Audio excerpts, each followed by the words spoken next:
বিশ্বজুড়ে এখন উন্মাদনা একটি প্রযুক্তি নিয়েই, সেটি হচ্ছে কৃত্রিম বুদ্ধিমত্তা বা এআই। কিন্তু এই প্রযুক্তি কি কেবলই জীবন সহজ করার হাতিয়ার, নাকি বিশ্ব শাসন করার নতুন অস্ত্র? ওয়াশিংটন আর বেইজিংয়ের মধ্যে প্রযুক্তিযুদ্ধ এখন এমন এক মোড়ে এসে দাঁড়িয়েছে যেখানে নিরপেক্ষ থাকার আর কোনো সুযোগ নেই। সম্প্রতি বার্তা সংস্থা রয়টার্সের হাতে এসেছে মার্কিন পররাষ্ট্র দপ্তরের তৈরি করা একটি চরম হুঁশিয়ারিপত্র। জুন মাসে যুক্তরাষ্ট্রের এআই অপরচুনিটি স্টেটমেন্টে স্বাক্ষরকারী ৩৫টি দেশের কাছে এই বার্তা পাঠানোর প্রস্তুতি নিচ্ছে ওয়াশিংটন। বার্তাটি পরিষ্কার, এআই এর লড়াইয়ে যে কোনো এক পক্ষ বেছে নিতে হবে, হয় যুক্তরাষ্ট্র না হয় চীন।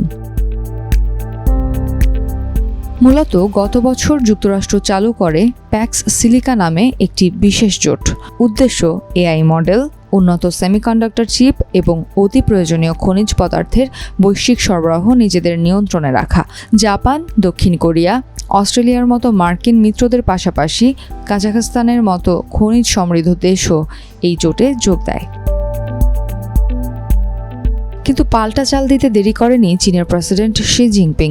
গত জুলাইয়ে মার্কিন প্রভাবকে চ্যালেঞ্জ জানাতে বেইজিং তৈরি করে world artificial intelligence cooperation organisation.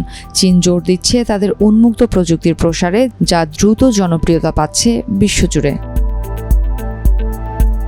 কিন্তু সমস্যা তৈরি হয়েছে কাজাখস্তানকে নিয়ে। দেশটি যুক্তরাষ্ট্রের প্যাক্স সিলিকা জোটে যেমন আছে তেমনই নাম লিখিয়েছে চীনের জোটেও। মার্কিন নথিতে স্পষ্ট বলা হয়েছে, সব জায়গায় যুক্ত থাকা মানে প্রকৃতপক্ষে কোথাও না থাকা। যুক্তরাষ্ট্র সাফ জানিয়ে দিয়েছে, দুই নৌকায় পা দিয়ে চলা যাবে না। চীনকে বৈশ্বিক সম্পদ থেকে বিচ্ছিন্ন করতেই মার্কিনদের এই কঠোর অবস্থান।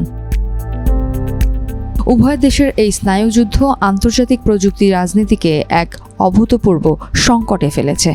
একদিকে ওপেন এআই বা অ্যানথ্রোপিকের মতো শীর্ষ মার্কিন প্রযুক্তি সংস্থা, অন্যদিকে চীনের দ্রুত বাড়তে থাকা প্রভাব। ওয়াশিংটন চায় মিত্রদের যৌথ প্রকল্প এবং রপ্তানি নিয়ন্ত্রণের মাধ্যমে চীনের ওপর নির্ভরতা শূন্যে নামিয়ে আনতে।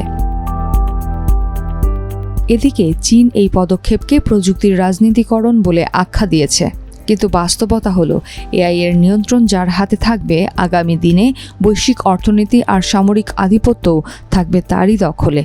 এখন দেখার বিষয়, বিশ্বের অন্যান্য দেশগুলো প্রযুক্তি বিশ্বের এই নতুন মেরুকরণে কোন পথ বেছে নেয়।